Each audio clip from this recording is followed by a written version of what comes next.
pour effectuer une translation. Donc, premièrement, tracer les droites parallèles pour chaque sommet. Deuxièmement, mesurer la longueur de la flèche de translation à l'aide d'un compas ou d'une règle. Tracer l'image de chaque sommet à l'aide de cette mesure. Et finalement, relier les points pour obtenir l'image. Donc, pour tracer les droites parallèles, donc, je vais utiliser un équerre et une règle. Donc, bien important, la règle et l'équerre doivent former un angle de 90 degrés. Donc, je glisse jusqu'à mon sommet A et je trace une droite parallèle. Je descends au sommet B. Je trace une parallèle. Au sommet C, une parallèle. Et je termine avec mon sommet D. Donc, je trace sa parallèle. Donc, je mesure la longueur de la flèche de translation à l'aide du compas.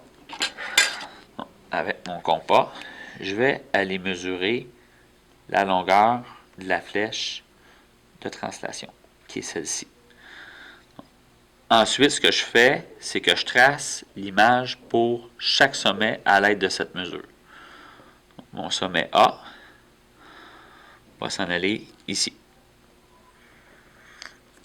Je vais appeler A'. Mon sommet B,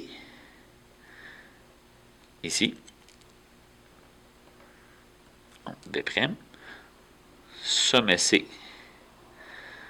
va s'en venir ici. C'. Et le sommet D s'en vient ici. Donc, je vais appeler D'.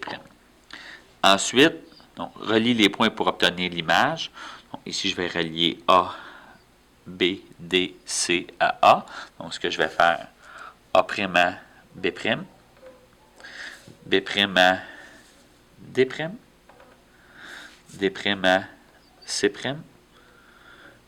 et C' à A'. Donc, on vient d'obtenir le quadrilatère A', B', donc D' et C' par cette translation.